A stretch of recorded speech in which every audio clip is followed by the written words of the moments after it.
우리 한국 교회는 한국의 근세사에 있어서 언제나 우리 민족에게 동경과 신비의 대상이 되었습니다. 그래서 우리 이 한국 민족의 필요를 채우고 또 한국 민족의 고통과 늘 함께 했기 때문에 그렇습니다. 대한제국의 말기에 고종 황제는 사실 믿을 수 있는 신하가 아무도 없었습니다. 그 신하 중에 친일파도 있었고 친러파도 있었고 청나라편도 있었고 이 믿을 사람이 없었어요. 그래서 경호를 누구에게 맡겼냐면은 선교사님들에게 맡겼어요. 그래서 선교사님들이 황제의 경호를 감당을 해주었습니다. 선교사님들은 믿을 수 있다고 생각을 했기 때문입니다. 우리 그리스도인들은 일제 찬탈의 아픔 속에서 자신을 희생하며 조국 독립에 앞장섰습니다. 또 해방 후에 조국을 건설하는 것, 또 6.25 전쟁의 참변 때에도 조국의 아픔과 함께 했고요. 또 70년대에 유명한 새마을운동을 했지 않습니까? 그 새마을운동의 지도자의 80%가 우리 그리스도인이었습니다. 그 이후에 또 독재에 맞서서 민주화 투쟁을 할 때에도 우리 한국교회는 언제나 이 아픈 민족과 함께 하였습니다. 그런 동안에 우리 한국교회는 세상에 감동이 되었고 희망이 되었는데, 그래서 믿지 않는 사람들에게 참 교회는 참 동경의 대상이 되었고 신비의 대상이 되었고, 그런 사이에 하나님께서 은혜를 베풀어 주셔서 놀랄만한 부흥을 가져오게 했습니다. 그런데 말입니다, 1990년대부터 우리 한국교회가 갑자기 둔화 내지는 감소 현상을 보이기 시작을 했습니다. 뭐 여러 가지 이유가 있겠습니다만은 저를 가르쳐 주신 장로신학대학 총장을 지내신 그 목사님께서 그 이유를 이렇게 말씀을 하시더라고요. 대형 교회가 등장하면서부터라고 이렇게 말씀하시더라고요. 여러분, 기독교 윤리의 핵심은 연약한 자의 편을 들어주는 것입니다. 여러분, 공감이 되시나요? 이 약한 자의 편을 들어주는 것인데, 이제 대형 교회가 등장하면서 교회의 지도자들이 약한 자의 편을 들어주는 것이 아니라 부정하게 권력을 획득한 사람, 이 기득권의 편에 서게 되면서 교회가 자꾸만 선교의 문이 좁아지기 시작하고 동경과 신비의 공동체인 교회가 이제 천박한 공동체로, 또 어떤 경우에는 혐오의 대상으로 인식이 되기 시작했다는 것입니다. 우리나라에 있는 각 교단의 통계 발표에 의하면은 2007년도부터 2013년도까지의 그 통계가 있었는데 이렇게 쭉 성장을 하다가 2010년도에 클라이막스를 이루더라고요. 그래서 2010년도 통계에 그 합동 측 통계 보니까 295만 3,116명이었어, 성도가요. 그런데 3년 후에는 10만 명이 줄어들었어요. 285만 7,065명으로 약 한 10만 명이 줄어들었고요. 제가 속한 교단이 통합교단인데, 통합교단은 2010년도에 285만 2,125명이었는데 2013년도에는 280만 8,912명으로 한 5만 명 정도가 이렇게 줄어들었어요. 그러니까 다른 교단을 보니까 감리교단은 한 10만 명 줄어들고 나머지 여러 교단들 이렇게 줄어들었더라고요. 참으로 위기가 아닐 수가 없습니다. 그런데 여러분이 잘 아는 것처럼 위기는 곧 뭐라고 그래요? 기회라고 그럽니다. 우리들 각자가 자꾸만 다른 사람 탓하는 게 아니라, 책임을 전가하는 것이 아니라 이 작금의 현상에 대해서 나도 책임 있다고 하는 하나님 앞에서 거룩한 자각이 있을 때 우리는 다시 회복의 은총을 입게 될 줄로 믿습니다. 막 출애굽한 이스라엘 백성들을 한번 생각을 해보십시다. 그들이 노예 생활을 했습니다. 몇 년 동안에 430년 동안 노예 생활을 했어요. 마치 사나운 사자의 날카로운 이빨에 물려있는 짐승처럼 죽음 외에는 어디를 보아도 희망이 없는 사람들, 고된 노역에 시달리고 돌에 맞아 죽어가는 그런 위협을 당해도 조금도 그 긍휼과 자비가 용납이 되지 않는, 오직 죽음만 기다리고 있는 그런 사람들이었습니다. 그래서 그들은 종족 번식이 허용되지 않은 까닭에 남자아이가 태어나면 다 이렇게 나일강에 버려도록 했습니다. 그랬던 이들의 꿈은 무엇이었겠습니까? 이들에게 진정한 복음은 무엇이었겠습니까? 자유민이 되는 거예요. 출애굽을 해서 그 신분이 자유민의 신분이 되는 것이 이들의 간절한 꿈이었고 이들에게 복음이었을 것입니다. 그래서 하나님께서는 모세를 통해서 그들을 출애굽을 해서 마침내 자유민이 되게 했습니다. 뿐만 아니라 이스라엘 출애굽을 하기 위해서 하나님이 어떤 분인가를 이스라엘 백성들에게 교훈하기 위해서 10번에 걸쳐서 이렇게 재앙을 일으키고 기적을 행하고 홍해를 가르고 또 만나를 먹여주시고 또 고기를 먹고 싶다니까 메추라기도 먹게 하고 이스라엘 백성들은 엄청난 하나님의 기적과 능력을 체험하고 이제 노예의 신분에서 자유민의 신분으로 그들의 환경은 완전히 바뀌어졌습니다. 그런데 이들이 출애굽한 지 한 2년이 채 지나가기도 전에 가데스 바네아라고 하는 곳에서 이제 약속의 땅 가나안 땅을 정탐을 보냈는데 정탐을 갔다 온 다음에 이 정탐꾼들이 여호수아 갈렙을 빼놓고 10명의 정탐꾼들이 부정적인 보고를 하는 거예요. 그들은 아주 거인들이고 우리는 도저히 그 땅을 들어갈 수가 없고 그들 앞에 우리는 메뚜기에 불과합니다. 이렇게 부정적인 보고를 하니까 백성들이 막 술렁거리기 시작을 해요. 그러다가 막 모세를 원망하고 하나님을 원망하고 불평불만을 쏟아내고 있습니다. 이 출애굽한 이스라엘 백성들은 몸은 애굽에서 이렇게 빠져나왔는데 그들의 마음은 지금 어디에 있다는 말입니까? 그들의 마음은 여전히 저 옛날 애굽에 있는 것입니다. 그 애굽에서 고기 먹고 뭐 이렇게 부축 먹고 이런 게 좋은 거예요. 애굽의 고난은 싫었는데 애굽의 정욕은 좋았던 것입니다. 엄청난 환경의 변화가 있었습니다. 그렇게도 꿈꾸던 자유민의 신분이 되었습니다. 그런데도 이 이스라엘 백성들은 불평하고 원망합니다. 여러분, 무엇이 바뀌어지지 않아서 그렇습니까? 그들의 환경과 조건은 바뀌어졌는데 그들의 존재가 바뀌어지지 않았어요. 그들의 내면이 바뀌어지지 않았기 때문입니다. 여러분, 우리도 마찬가지입니다. 여러 가지 위기의 현상 속에서 가장 중요한 것은 우리 한 사람 한 사람의 내면의 변화, 이 존재의 변화가 우리에게 있어야 되는 것입니다. 인격적으로 하나님을 만남으로 하나님과 바른 관계 가운데 우리가 서 있어야 되는 것입니다. 그래야만 그런 여러분을 통해서 여러분의 가정도 살고 우리 교회도 살아나고 그로 말미암아 다시 민족의 희망이 되는 교회가 될 줄로 믿습니다. 오늘 본문을 보시면은 여러분이 너무나 잘 아는 야곱이 등장을 하는데 야곱은 그야말로 파란만장한 생애를 살았어요.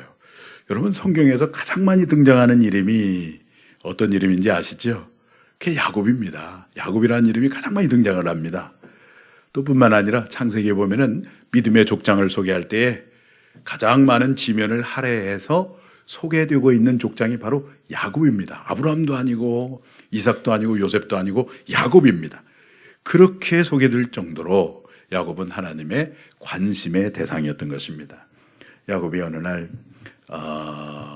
팥죽 한 그릇으로 그 형을 속여서 장자권을 빼앗았어요. 또 눈이 어두운 아버지를 속여서 형이 받아야 할 축복을 가로챘습니다. 야곱은 이렇게 복을 사모하는 거, 여러분 이건 굉장히 좋은 겁니다. 여러분도 그것을 빼앗기지 않기를 바랍니다. 하나님의 복을 사모하는 건 너무 좋았어요. 그런데 그 과정에서 무엇이 있었습니까? 속임이 있었어요. 이것이 평생 야곱을 괴롭히는 것입니다. 그래서 야곱은 이렇게 생각했을지 모르겠어요. 세월이 흐르면 없어지겠지. 그리고 많은 이 소유가 있으면 없어지겠지. 그러나 여러분, 인간의 죄와 그리고 죄로 말미암은 이 불안과 두려움은 아무리 세월이 흘러가도 결코 어떤 가수의 가사처럼 세월이 약이 되지 않습니다. 우리의 세상적인 신분이 약이 되지 않아요. 세상적인 소유를 많이 가지고 있어도 우리 내면 속에 있는 이 죄를 없애지 못합니다. 죄는 여전히 죄로 남는 것입니다. 야곱이 열심히 살았습니다. 성실하게 땀 흘려 살았어요. 자기 정든 집 부모를 떠나서 저 하란 땅에 라반에서 자기 그 집에서, 외삼촌 집에서 20년 동안 이렇게 종살이를 하면서 살았습니다. 그런 동안에 자녀도 많이 얻게 되고 많은 재물도 얻게 되고 오늘날로 말하면 재벌이 되었습니다. 그런데 어느 날 소식을 들어보니까 자기 형님이 400명의 군대를 이끌고 자기를 죽이러 온다는 소식을 듣게 된 것입니다. 그리고 야곱이 얼마나 두려웠겠습니까? 야곱이 마음속에 결심을 합니다. 이제 라반의 집을 내가 도주해야 되겠다 해가지고 야간에 이 모든 소유를 이끌고 도주를 하다가 야복강을 만나게 됩니다. 그 야복강가에서 자기 모든 소유를 네 대로 나눠가지고 다 흘려 보낸 다음에 오늘 24절 말씀에 보니까 야곱이 홀로 남았더니, 야곱이 홀로 남았어요. 야곱이 홀로 남았다고 하는 이 장면이 얼마나 야곱의 인생에서 소중한 장면인지 모릅니다. 그동안 야곱은 정신없이 살았습니다. 땀 흘리며 살았습니다. 수고하며 살았습니다. 열심히 노력을 했습니다. 그런데 내가 누구인가? 나는 어디서 와서 어디로 가는 사람인가? 자기를 한 번도 이렇게 성찰해 본 적이 없어요. 그런데 이때 모든 것을 다 떠나보낸 다음에 그 야복강가에서 야곱이 처음으로 홀로 남았다는 거예요. 참으로 소중한 장면이 아닐 수가 없습니다. 이 홀로의 시간, 고독의 시간을 가진 것이죠. 유명한 영성가 그 헨리 나우엔이 고독과 외로움을 이렇게 말을 했어요. 고독, 영어로 솔리튜드라고 그럽니다. 외로움은 론리니스라고 그래요. 외로움은 공동체를 파괴하는 것이지만 고독은 공동체를 창조하는 것이다. 외로움이나 고독이나 이 겉으로 외면적으로 보면 다 똑같아 보이는데 완전히 다르다는 거예요. 외로움은 뭐냐면 혼자 있음의 쓸쓸함이에요. 누군가 나를 사랑해 주기를 바라고 있어요. 근데 고독은 무엇입니까? 솔리튜드. 고독은 거룩하신 하나님 앞에서 하나님과 함께 하는 시간이 고독입니다. 야곱의 생애 속에서 야곱이 그 고독의 시간을 지금 맞이하고 있는 거예요.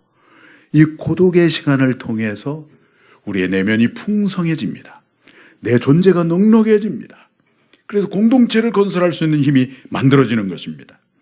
그 속에서 자유를 맛보고 한식을 누리고 다른 사람을 축복할 수 있는 초자연적인 능력을 경험합니다.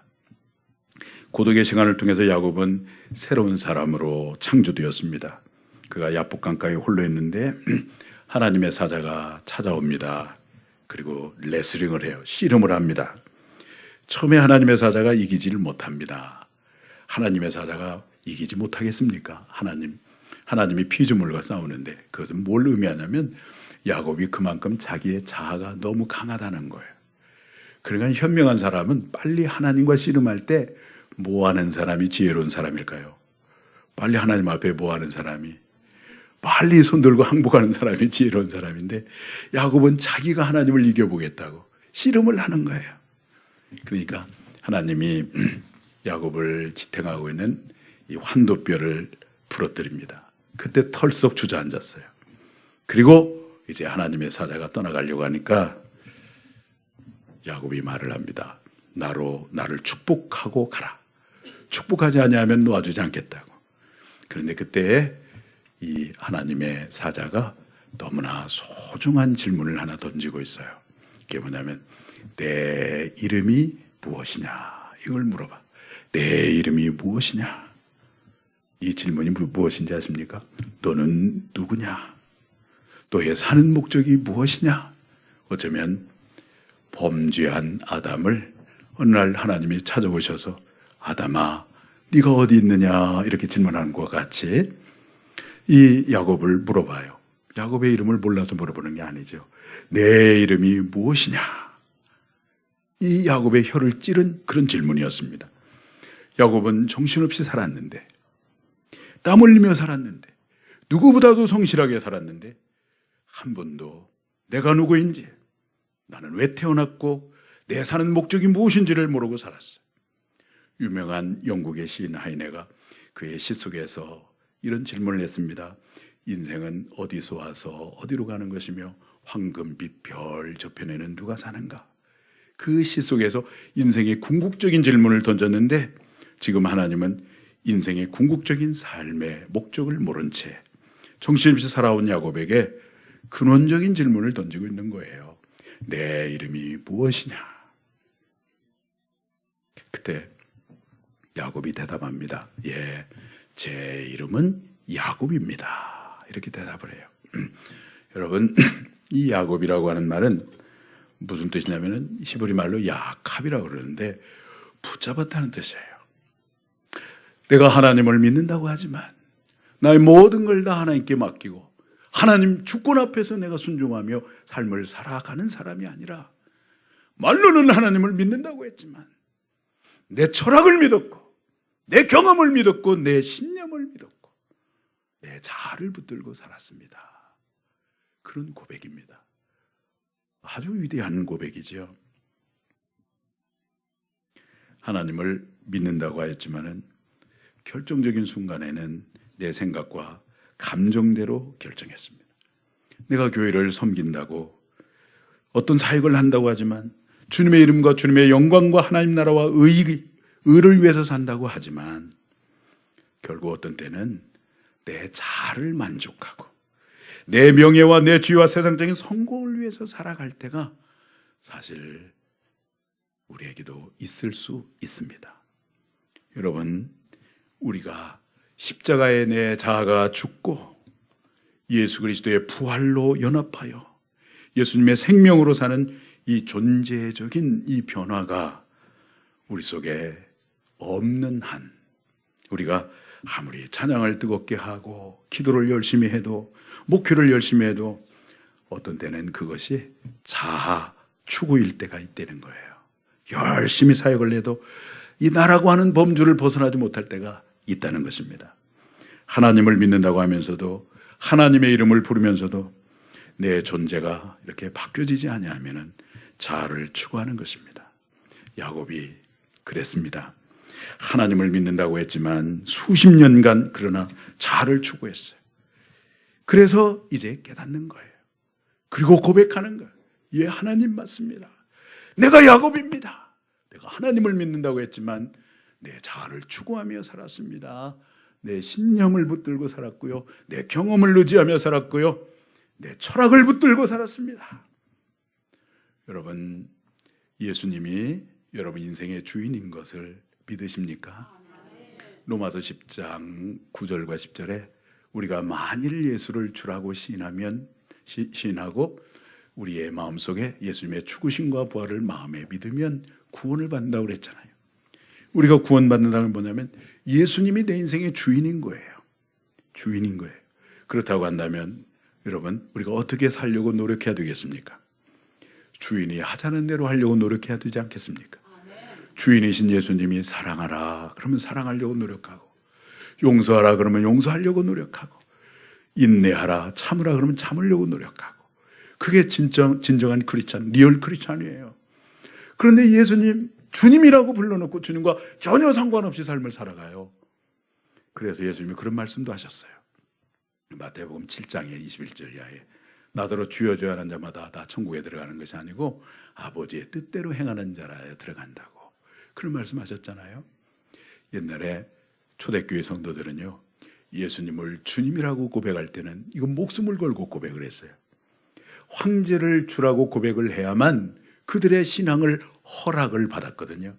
그런데 크리스찬들이 이렇게 보니까 이 황제가, 인간 황제가 우리의 주님이 될 수가 없어. 시저 이즈 마이 로드, 이 고백을 하면 안 돼. 이 고백을 해야 이 목숨을 얻는데, 그래서 황제가 나의 주인입니다, 이 고백을 안 하고 대신에 Jesus is my Lord, 예수님은 나의 주인입니다, 이 고백을 한 까닭에 얼마나 많은 사람들이 죽음을 당했는지 모릅니다. 목숨을 걸고 신앙을 고백을 했어요. 저 북한 땅에도 그렇고요, 중국의 지하교회 성도들도 그렇고. 여러분, 예수님을 우리가 만났다고 하는 건 뭐냐면 예수님 입술로는 주님이라고 해놓고 결정적인 순간에 내 생각이나 감정대로 결정하는 사람은 크리스찬이 아니에요. 주님이라면 어떻게 하실까? 그래서 주님이 하자는 대로 노력하는 사람이 이게 크리스찬이거든요. 그래서 야곱은 지금까지는 하나님을 믿는다고 했지만 자신의 이 철학을 믿었고 신념을 믿었고 자기 자아를 추구하며 살았어요. 그런데 이제 깨닫는 거예요. 어떤 시간에 하나님 앞에서 하나님과 함께하는 이 솔리튜드, 이 고독의 시간을 통해서 하나님과 이 깊은 만남을 통해서 제가 야곱입니다. 이 고백을 한 거예요. 오늘 여러분 신앙생활 속에서도 분주한 삶을 살고 있잖아요. 그런 가운데 여러분에게도 이 고독의 시간, 하나님과 함께하는 시간이 여러분에게도 있기를 바랍니다. 하나님, 나에게는 선한 것이 없습니다. 의로운 것도 없고요. 나에게 하나님의 은혜가 아니면 나는 감당할 수가 없사오니 하나님 나를 불쌍히 여겨주시고 은혜를 베풀어 주시옵소서. 그럴 때 우리가 내면이 새로 태어나는 것입니다. 그래서 야곱이 그렇게 고백을 합니다. 그런 고백을 통해서 이제 야곱이 내면이 바뀌어지는데 존재가 바뀌어졌어요.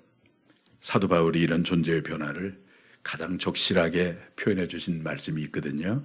갈라디아서 2장 20절 말씀인데 내가 그리스도와 함께 십자가에 못 박혔나니 그런즉 이제는 내가 산 것이 아니라 오직 내 안에 그리스도께서 사신 것이라. 이제 내가 사는 것은 나를 위하여 자기 몸을 버리신 하나님의 아들을 믿는 믿음 안에서 사는 것이라. 나는 그리스도와 함께 죽어버렸어요. 장사 지는 바 되었어요. 예수님이 십자가에 돌아가실 때 2000년 전에 돌아가실 때 예수님이 홀로 돌아가신 것이 아니라 유병근이라고 하는 이름표를 붙들고 같이 죽었어. 나 옛사람이 같이 죽었고 장사 지낸 바 되었고 내 안에는 누가 살아요? 예수님이 성령을 통해서 사는 거예요. 우리는 그 예수 그리스도의 생명과 연합해서 살아가는 거예요. 이게 바로 뭐냐면 존재의 변화입니다. 존재의 변화. 외모가 바뀌어진 게 아니에요. 체인지에 머리 파마 이렇게 바꿔지는 이건 외모가 바뀌어지는 거예요. 이 내면이 바뀌는 트랜스포메이션, 이 존재가 바뀌어지는 거예요. 그러면 어떤 일이 벌어진지 아십니까? 초자연적인 역사가 일어납니다. 똑같은 환경에서 살았는데 옛날에 늘 원망하고 불평하고 그랬는데 이상하게 감사가 나오기 시작을 합니다. 기뻐하고 감사가 나오고 용서할 수 없는 사람도 용서할 수 있게 되고 사랑할 수 없는 사람도 사랑할 수 있는 힘이 생기고 이렇게 네가 내 이름이 누구냐 그러니까 야곱입니다. 이렇게 하니까 축복을 내달라고 그러잖아요. 그러니까 이름을 바꿔줘요. 야곱을 뭘로 바꿔줘요? 이스라엘로 바꿔줘요. 그 다음에 하나님이 야곱을 축복을 해주는데 야곱이 머물렀던 그 땅을 푸니엘이라고 하는 이름으로 바꿔줍니다. 야복이라고 하는 말은 황무지란 뜻이에요. 근데 황무지가 푸니엘, 하나님의 얼굴을 대면하여 본다고 하는 그 푸니엘로 이렇게 바뀌어집니다. 여러분 안에 있는 예수 그리스도의 복음의 능력은 굉장히 역설적인 진리의 복음입니다. 불가능 속에서 가능함이 있고요. 절망 속에 소망이 있고 패배 속에 승리가 있고 죽음 속에 부활이 있습니다. 쓰레기통에서 장미꽃이 피고 곰팡이에서 페니실린이 축출됩니다. 그러니까 내가 예수 그리스도를 인격적으로 만나서 나 한 사람이 바뀌어지면은 황무지가 하나님의 임재의 땅으로 바뀌어지는 거예요. 우리는 좋은 조건에서 살아야 뭐가 되는 줄 아는데 내 자신이 바뀌어지면 내가 머물고 있는 이 환경이 바뀌어지는 거예요. 그때 바뀌어지는 거예요. 변화되어지는 거예요. 1907년도에 길선주 목사님 한 사람이 회개하고 나니까 우리 한국교회에 영적인 부흥이 일어났습니다. 여러분 한 분 한 분의 존재가 바뀌어지면 내면이 바뀌어지면 여러분이 섬기는 예수 비전교회가 더욱더 건강한 교회로 변화될 것입니다. 그리고 한국교회도 변화될 것입니다. 우리 민족이 회복될 것입니다. 이것이 바로 무엇이냐면 복음의 능력이에요. 야곱이 이렇게 야복강에서 하나님을 만나고 이제 모든 두려움이 없어졌어요. 여러분 우리 하나님을 만나면 두려움이 없어집니다. 불안이 없어집니다. 어떠한 상황에서 절대 자유를 누립니다. 기쁨을 누립니다. 그래서 이제 야곱이 형을 만나러 가요. 자기를 죽이러 온다고 하는 형님을 만나러 갑니다. 창세기 33장을 보면 형님을 만나는 장면을 소개하고 있는데 얼마나 반갑게 맞이하는, 살기가 등등할 줄 알았는데 그 형님을 만나러 갔더니 형님의 얼굴이 천사처럼 바뀌어졌어요. 그래서 이렇게 해우를 하면서 그 야곱이 뭐라고 얘기하냐면은 형님의 얼굴을 뵙는 것이 하나님의 얼굴을 뵙는 것 같습니다. 이렇게 고백하잖아요. 그러니까 이 까다로운 남편이 바뀌어져야 내가 행복할 텐데 그게 아니라 내가 먼저 하나님을 만나서 바뀌어지면 여러분의 남편이 천사처럼 보여지는 거예요. 별로 공감을 안 하시는 것 같은데 그렇게 된다고요. 오늘 모인 여러분 한 분 한 분이 십자가의 복음으로 여러분의 내면이 변하고 가치관이 정말 변하면 여러분 한 분 한 분 때문에 여러분의 가정도 축복된 가정으로 바뀌어지고 지금도 아름답지만 예수비전교회 더 아름다운 교회로 바뀌어지고 우리 예수비전교회 때문에 이 지역이 하나님이 통치하는 하나님의 나라로 바뀌어지게 될 줄로 믿습니다. 영국의 어느 사람의 묘비에 적힌 글이라고 합니다. 이런 글이 적혀 있는데 나는 젊었을 때 세계를 변화시키려고 작정을 했다. 그러나 세상은 결코 변화되지 않았다. 그러나 내가 중년이 되었을 때 나의 생각을 조금 낮추어서 나는 나의 조국을 변화시키려고 했다. 그러나 그것도 안 되었다. 그러다가 인생의 말년이 되어서는 나는 나의 가족이라도 변화시키려고 하였다. 그러나 그것도 실패하였다. 지금 세상을 마감하려고 하는 이때 나는 깨달았다. 나는 결코 다른 것들을 변화시키지 못한다는 것을. 다만 내가 변화하면 나의 가족이 변화하고 나의 조국이 변화하고 세계가 변화할 수 있다는 것을. 그런데 나는 변화하지 않고 다른 것들을 변화시키려고만 했던 것이다. 사랑하는 여러분, 주님과 인격적인 만남을 통해서 야곱이 이스라엘로 바뀌어진 것처럼 오늘 우리가 육신에 속한 그리스도인이라고 하면 주님과 깊은 만남의 시간, 솔리튜드, 이 고독의 시간을 통해서 여러분 한 분 한 분이 성령의 사람으로 바뀌어지고 오늘 헌신한 우리 남전도 회원 여러분들 그리고 예수비전교회 성도님들이 교회의 축복의 씨앗이 되고 또 이 민족의 큰 축복의 통로가 되기를 주님의 이름으로 축원합니다.